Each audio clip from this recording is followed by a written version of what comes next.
I want to address every single college student who hates Israel and supports Hamas, the genocidal terrorist organization founded by the Muslim Brotherhood, whose goal is for Muslims to rule the entire world in the name of Allah. Same as Hezbollah, Islamic State, Al-Qaeda, Palestinian Islamic Jihad, the list goes on. Let's start with this. You say you're concerned about justice, fairness, ending oppression, and promoting human rights. Cool. Me too. But here's what isn't cool. When more than 1 million Sudanese were murdered or enslaved by Arabs not long ago, you didn't make a peep. Tens of thousands of Palestinian refugees have been oppressed, displaced, and slaughtered, not in Israel, but in Jordan, in Syria and Lebanon for generations. But you haven't made a sound about them either. No protests when China was locking up 1 million Uyghur Muslims in detention camps, or when Syria was killing over 500,000 of its own citizens, or as Iran executes gay people today in despicable public displays. So what gives?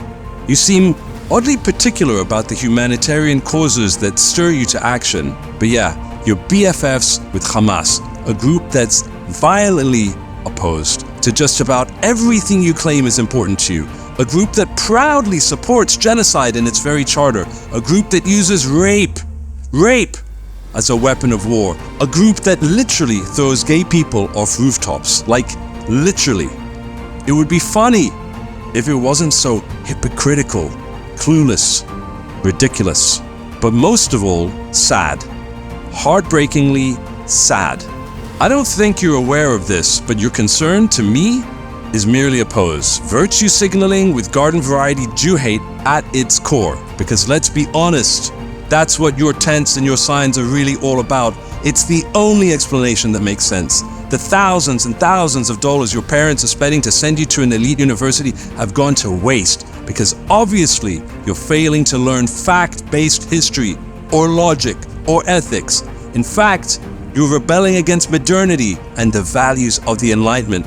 The very things that comprise the foundation of the amazing world you live in. You're protesting against the very system that has made your pampered, cushy, easy lives possible because you believe you can create a better world. In the depths of your ignorance, you have no idea how easy it is to break everything those bettering humankind have achieved these past thousands of years, and how hard it is to build it back up again. You're naive. Like most Israel haters, you resent success, especially of white people and Jews. But newsflash, 50% of us Jews are not white. You refuse to acknowledge the Middle East's ugly reality in which a tribal, backwards mentality permeates the Arab world and combines with the massive failure of Arab leadership to keep a talented and potential-filled people in economic and spiritual poverty. Instead, you protest the Middle East's only democracy, where people of all faiths have equal rights. Look, Israel may not be perfect, but it's far, far better than anything else in our region, and most of the world for that matter, yet you insist on keeping your blinders on and refusing to learn about it. By remaining ignorant, you're making it worse for the very people you want to save, worse for us, worse for the region, worse for humanity. You have no idea, do you? I'll tell you right now that your protests will fail. If hypothetically you were ever to succeed, I know I'd see a lot of your shocked faces, because only then would you understand the merciless nature of the world you created. But you won't. You will fail. Israel isn't going anywhere, and neither are the Western world's values, which so many good people throughout history, including many Jews, fought to create. But it's not too late to get it right. Don't be a blind follower. Don't be a mindless hater.